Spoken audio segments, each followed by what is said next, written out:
Ladies and gentlemen, in this video, I'm going to be sharing with you one of the most incredible accomplishments that I've ever had in my chess career.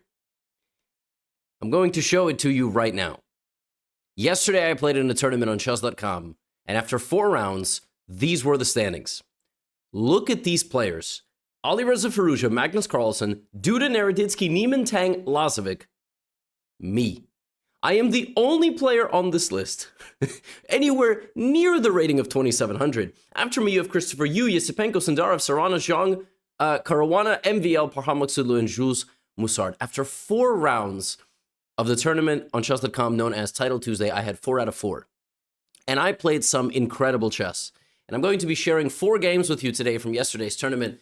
You know, tournaments like this reinvigorate a love for the game that sometimes gets lost for me because I have such high expectations of myself and I really, really want to succeed. And ever since my last couple of bad over-the-board tournaments, my spirit was broken. I haven't had any good victories in like half a year, maybe. I don't even know how many months it's been at this point. So I'm going to share all that. Also, very quick announcement. This is actually very, very exciting. You all know I'm going on tour in Europe, but for the Berlin show in particular, that one right there, I will now be joined by Judith Polgar, the greatest woman to ever play the game of chess. The GOAT, if you will. She will be live on stage with me. We'll do an interview. We might do a little bit of hand and brain. We'll see what we're going to do. So you have an opportunity now to see her live in Berlin. Tickets in the description. You can go to Berlin. If you're from Berlin, you can come to the event. Super excited to share with you. Get tickets while you still can. Super pumped. And I'll also be joined by the Big Greek, who is the #1 German chess content creator. So, Judith in Berlin, Levy playing some epic chess, and I was inspired, you know, by Polgar. Like I said, I'll show you 4 games. Now, yesterday I was playing like this. Notice how my opponent's name disappears. I installed an extension which hides my opponent's name so I can focus and not psych myself out. This was my first game. Okay, so I played e4, and my opponent played the move c5. And, you know, normally in these tournaments, I play some stupid openings. I play like the a3 Sicilian, which at master level is a little bit dumb. I play some sideline. You know, yesterday I decided I'm going to play the main line. And for the first time, and I literally mean probably the first time in my life, I played into the Najdorf Sicilian. This is like the Rolls Royce of chess openings. This opening is so dense, is so deep. Here I played this line bishop to e2.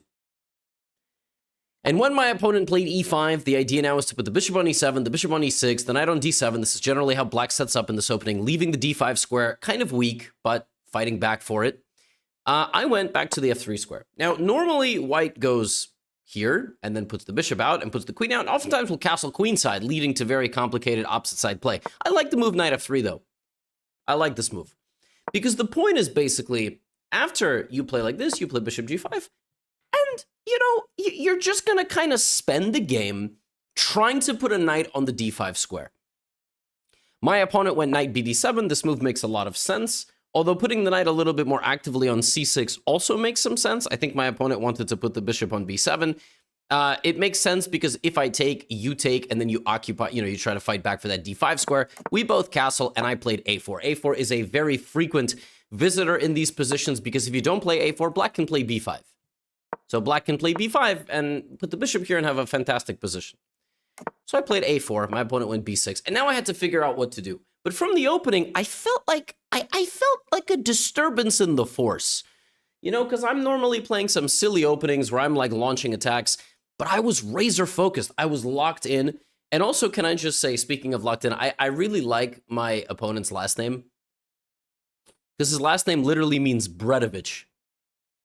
Because Russian language, chlieb is bread. I just really like Bredovich. Like, bro, I'm playing Bredovich. That's dope. Like, this type of bread or the one that you eat, I don't know.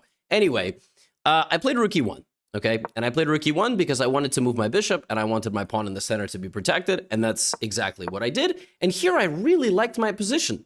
Because again, in the Najdorf, if white successfully occupies the d5 square, sometimes not only is white better, white is just straight up positionally winning.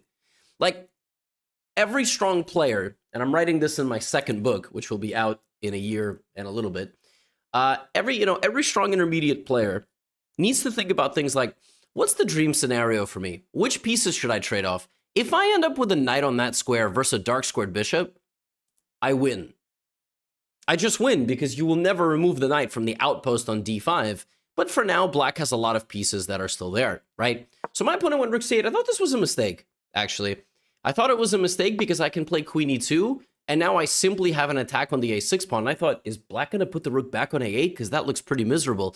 I was kind of suspecting if the move knight takes e4 works because everything opens up. It does work, actually. It's just the only move for black to equalize after some long sequence of moves, such as knight e4, bishop e4, queen e4, bishop g5, knight g5, queen g5, bishop a6. You have to then see knight c5 counterattack, queen e2, knight a6, queen a6, rook c2, queen b6. No, actually not rook c2. Okay, this is just the position. No, I mean, it's not easy to play that. So my opponent went here. And folks, what have I been preaching this entire time? Takes, and now this move bishop d5.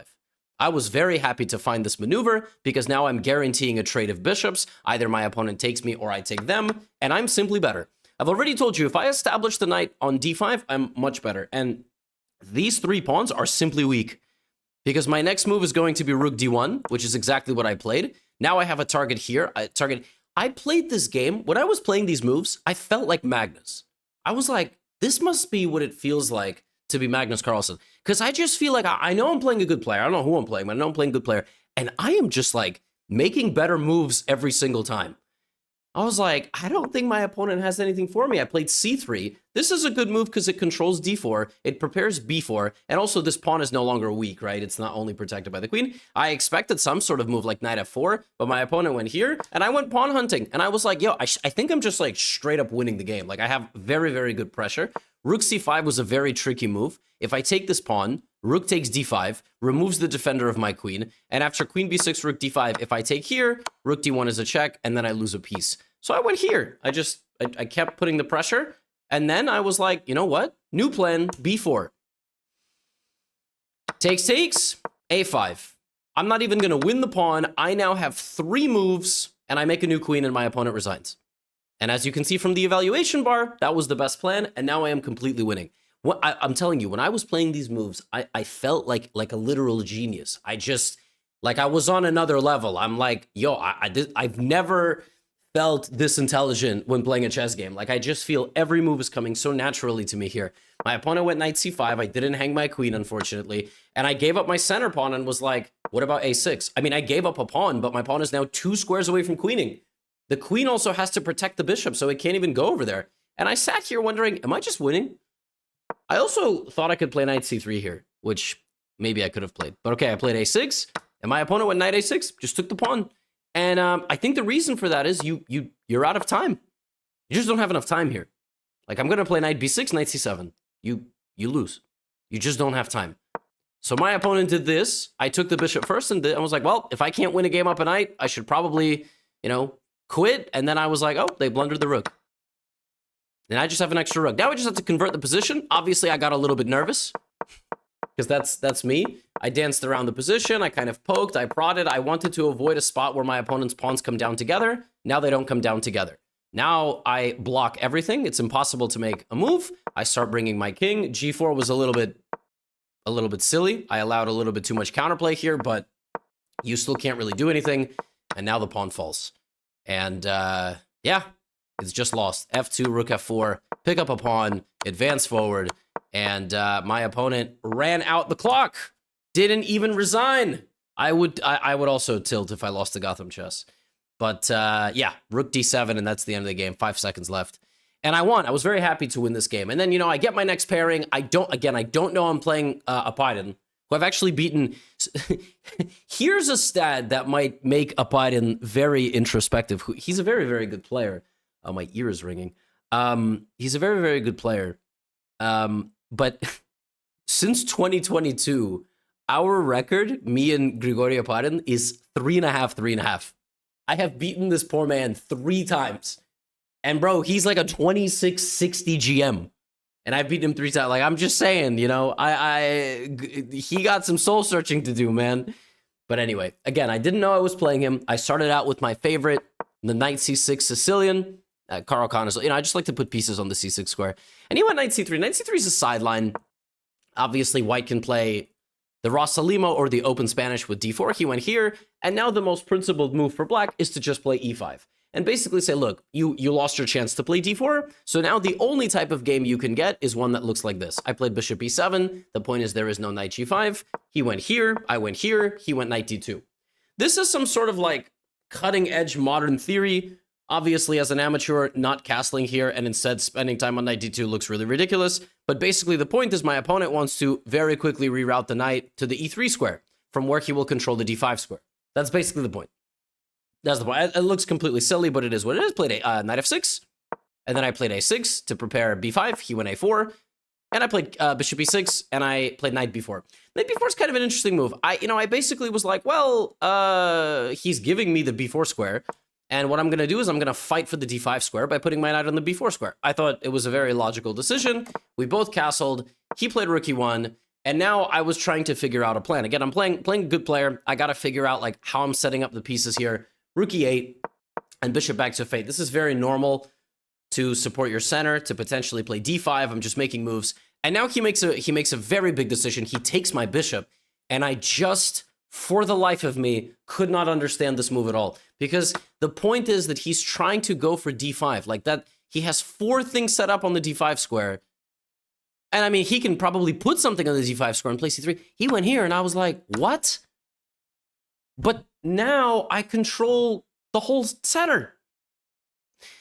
Okay, but he's a very good player, right? So let's see what he's trying to do. He's going to probably put his knight on g3, try to kick me out, try to start some... So I was like, what about d5? I mean, I got the move d5. He helped me not only control the square, he helped me put a pawn there, right? And so around this point is generally where I start getting outplayed by good players. And you will see that happen a little bit later. Unless you click off the video after this game, which would be fine. Just do me a favor, finish this game and then leave, okay? d5, don't leave just yet. It's going to get better. He goes here. I just make an improving move, rook c8. I see that he can take my knight. And here, he plays a crazy move. No, not here. Here, he plays a crazy move. I played g6 because I wanted to control the knight infiltrations. I just didn't really know what to do, to be honest. It's not the best move, but... So I played g6. And he went here. I couldn't believe he played this move. So, first of all, it's a fork. Now, it's not quite a fork, yeah? Because the point is he's going to take my knight. His idea here is after d4, bishop takes. If I take, he puts his knight on c4. He has a huge positional advantage. Because this is weak, everything's weak. But he played bishop c3, and a light bulb illuminated in my head. And I was like, what about d4, bishop takes knight, pawn takes knight. He has to move his bishop because his bishop's hanging. Then I take on f2 with check. And then I bring my bishop to the c5 square by pushing my c pawn to c4. And that is exactly what I did. I went for this sequence and then played the move c4. I sacrificed a pawn because his king needs time to get back to the corner, but suddenly it's not going to get that time. So I played c4, and I thought, well, if he takes on e5, I'm going to have compensation, right? He's going to lose time. His king is going to get stuck in the center. He did take on e5, and I thought about playing bishop c5, but instead of bishop c5, I was like, I should take. I should take so that my rook is open. So I took, and here I was like, oh, it's kind of annoying. I can't really play bishop c5 because actually he's going to play d4. This is the moment against all good players. I realize I've miscalculated, and they're about to take over the game. And then I saw one of the nicest combinations I have ever seen in my life. Bishop c5, pawn to d4, knight g4. And I saw this quickly. I saw this in about 10 seconds. The point is that if the queen takes the knight for 100% free, I take on d4 with check. And what's really bad about this is the king can never go back. He never has time. So suddenly I have a rook, and white just can't defend. White's completely lost. I saw rook f8, and I was like, oh, that's it. Knight f5, I'm going to play rook f5 or pawn f5. He loses. Absolutely nuts. Knight g4 check, and I thought, this is nuts. It's over. I'm straight up going to win the game. Now, to beat these players, you got to beat them several times over the same game. So I played queen h4. My bishop is hanging, but I'm threatening queen h2 and really, really bad intentions, right? So he goes knight h1. I had a feeling knight h1 was a losing mistake. I had a feeling he should have played knight f1. But he really wanted to protect the f2 square, so he went knight h1. And here I have a winning blow, which is really vicious. What he's trying to do, he's trying to bring his bishop back to g3, kick out my queen, take my bishop. So I went for this. I took his bishop and took a pawn and was like, well, I've equalized the material, and obviously I still have a good position. Not the best move. What I should have done here is the very cool, calm, and collected rook d8. And white loses. White loses because his pawn now is completely paralyzed. And if he moves his bishop, I take the pawn with the rook. And I have very powerful discover checks. And he's, we're both going to lose a queen, and he's going to lose the game. But I went here. I missed this quiet move, rook d8. And now I just have to kind of re-win the game. But I kind of felt like I had all the pressure in the world. I played rook c2 down to the second rank. I played queen g5, threatening a check on f3, right? Trying to, now his king moves. And here I was like, wait a minute. This is easy now. I attack his queen, and I put my rooks on the second rank. He's completely lost. He cannot defend his knight. He can't defend mate. This is the only check. And after this, he has no more checks, and I'm completely winning. My heart started racing here. Oh my goodness, I could feel my heartbeat in my throat. I thought I wasn't going to be able to breathe. I was like, oh my God, I'm winning. Oh my God, he can't move his knight. He's going to lose his knight. He went here. I took the knight. He gave me a check. I put my king on h6. I'm like, I'm winning. Oh my God, I'm up a knight. He goes here. I go here. He plays rook g1. And now the final beautiful piece of the puzzle. Knight f3. And I found this move. And the point is, if he takes, I had a lot of winning ideas, but basically the winning move here is, queen f4, threatening mate. If rook g2, queen f3, right? Or rook f1 and queen f3. But this was my point. I played knight f3, and I had another idea I set up here. I wanted to play queen g2, rook g2, rook f1, and then it's mate. And I was like, oh my God, I'm winning. He goes here. And I almost went for queen g2, but I realized that at queen g2, rook g2, rook f1, rook g1, rook g1, queen g1, knight g1, king g1, I lose because it looks like I'm winning. No, b4, b5, and I lose. And I was like, oh my God, I played queen d2 with 5 seconds on the clock. But he's still losing. Queen d2 was one of the best moves. And I just took his rook, and I was like, okay, now I can't lose. 1 second on the clock. He gives me a check, doesn't realize. Maybe he did realize, but, he had to play for anything. I took his queen, and he resigned. And folks, after 4 rounds, your man's had 4 out of 4. Look at this list of people. This is a crazy list. We got Magnus, we got Hans, Ali Reza, like top players, man. Duda. Speaking of Duda, I didn't know that this happened. But in the very next game, I was paired against Duda. I didn't know I got paired against Duda. And honestly, in this game, I put up a really good fight as well. I just didn't handle my time so well. He played the French, and I played the exchange French with h3. I just wanted to kind of a very low-risk game, just develop the pieces, play normally, knight f3, bishop d6. He went knight c6, and here he played this move, knight e7. I thought this was a very interesting move. I mean, basically, how does black do anything in an exchange French, right? He's trying to create a little bit of imbalance, right? He knows that the position is like pretty boring. So what's he going to do? So I put my knight on e5. And after bishop f5, I played rook e1. We traded, and he put his knight on g6. What's actually funny about this position is it's already unpleasant for white. Which is kind of funny. It's unpleasant for white because if I play bishop g5, I didn't know what to do after rook e8. Like, my knight is under pressure. And if I play f4, he plays h6, attacking my bishop. And after this, gf6, I have to go back to f1, and then he's just winning. So f3, not f1. So I was like, what? And if I take, which is what I ended up going for, he actually takes with the f-pawn. So he takes with the f-pawn, and he creates attacking chances. And I was like, somehow I played like too passively. And now I'm not having a good time. Bishop g5, he goes here. And I was like, wait, I mean, even taking is not great. Like, I wanted to take, but now I'm under attack. My best move is rook f1. He's going to mate me. This is ridiculous. Probably I should have gone for this, but somehow, being I think Duda's number 17 in the world now, but he was top 10. And suddenly I'm like, what am I doing? Like, how did I get outplayed in a symmetrical position? Yeah, like this was like, it hit me before I even knew, like before I even knew what happened.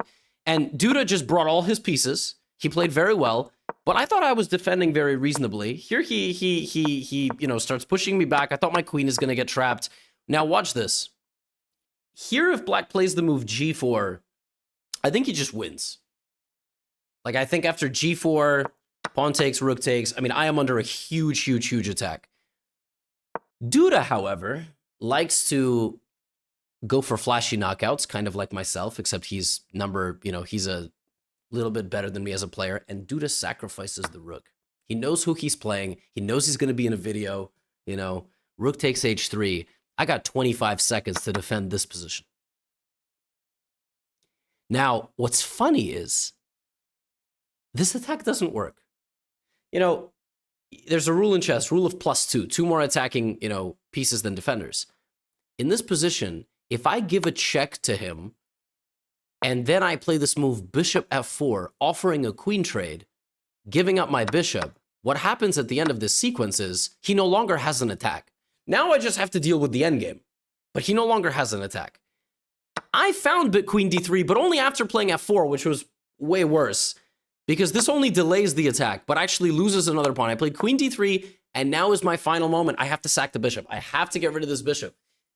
But I was like, bishop f2, and I missed this. I gave him the pawn, and the pawn walks into the position, and I am just getting absolutely bludgeoned. But this is kind of an honor to get eviscerated by Duda. Duda's a very fierce attacking player. Yeah, I mean, rook h3 was really nasty, and I had to find this bishop f4 concept, which I just couldn't. I felt like this game was just one big, momentum drive for my opponent. And it was very instructive how he just beat me from like a totally symmetrical position. And it goes to show you, like, never take your foot off the gas. I have no clue why I played the exchange French. I could have played the Tarrasch French. I could have played the bishop d3 French. I could have played a lot of different Frenches, but I got myself into a little bit of, stable mode. I just want to be solid. I kind of broke away from how I was playing the last couple of games. And he absolutely destroyed me. f3 is mate, bishop g3, queen g4. It's just, he's swarming my king. He picks up the rook, and then he picks up and I was like, okay, I resign. And by the way, I managed to resign even with 1 second on the clock, so now I'm saying because the previous opponent didn't resign with 6 seconds on the clock. Now, this game came down to one moment. So in this game, I'm playing Bach. I've played Bach before. I think I've beaten Bach, and then so I have 1 win against him, and he has 4 wins against me. And I played my usual. I played a Dutch, and then I played the Leningrad, which is something that I've been playing quite a bit. B3, and I played A5 and knight A6. And Bach is a very well-prepared player. Also, Bach has won Title Tuesday before. Also, Bach beats, like, Magnus and Hikaru on a weekly basis. So, Now, why is this called Leningrad Warsaw variation? That's what I want to know. Anyway, he goes rook e1. His idea is, of course, to play e4. I put my knight on e4. And as I played this move, I was thinking, can't he go queen b1? And the point is that if he plays queen c2, I have knight b4. But can he play queen b1? And then he played queen b1. I was kind of annoyed by this, to be honest. Here I had a very nice sequence after takes. I could have played knight c5 because of the pin on the pawn, and then I could have tried knight c5, knight e4. I didn't go for that, though, and in retrospect, I probably should have. I went here because I wanted to play e5. He went here, and I played f4 and just thought, wait a minute. I just have a better position. He went queen b2, and I was like, wait a minute, I just have a better position. Now, what's funny is, because I didn't know who I was playing, and I only had 4 points out of 6 after losing 2 games, because I lost the game in between. Actually, I lost to Shirov, excellent player, legend. I didn't know if I was playing a higher rated player or a lower rated player. What's funny is, up to this point, I thought I was playing somebody lower rated than me. I'm not trying to insult Bach, but I was just like, oh, like I'm implementing, what you're supposed to do. And he went here, and I was like, what? Rook f1 is just, it takes its eye off. He's trying to get what? And so right now, I knew it was the most important moment of the game. I knew that I had to play the right thing, okay? you know? And I played the wrong thing. I had a feeling what I needed to do now was play in the center. And I had a feeling taking the knight was the best move. Why is taking the knight the best move? Because this bishop is not going to be particularly good. And the center gets destabilized. And the rook never gets open. There's a log jam here. But I played the wrong pawn break. I should have played e5. And after e5, black is doing fantastic. Because if he takes, I can offer a bishop trade. I can play rook d8. I can put my knight on c5 and e6. And I just have a very nice position. I played the wrong pawn break. I played c5.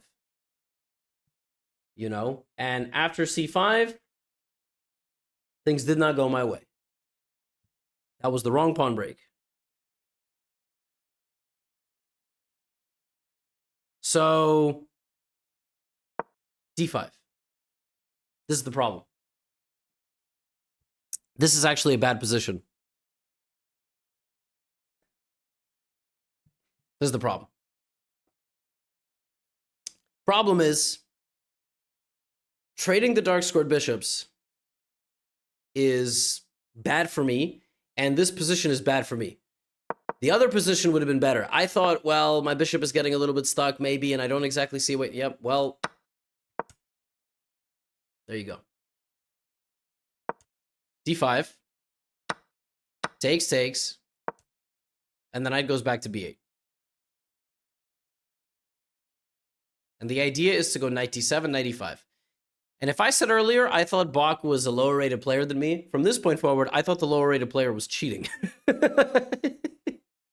Like I said, I don't know who I'm playing when I play. So I was like, I'm playing a 2500 who's like, is this person cheating? Because I am getting destroyed now. No, they're just Bach. Very strong grandmaster, and he gets the big center here, puts pressure on me throughout this game, and I basically never get out. I mean, my king is weak, e-pawn is weak, d6, and yeah, he plays a very instructive game. He picks up a pawn, and I just get obliterated, Frank. He just takes all my pawns, and at the end of the game, I'm down 3 pawns, 4 pawns, queen g4, nice move. Wherever I move my king, takes, and he's just crushing.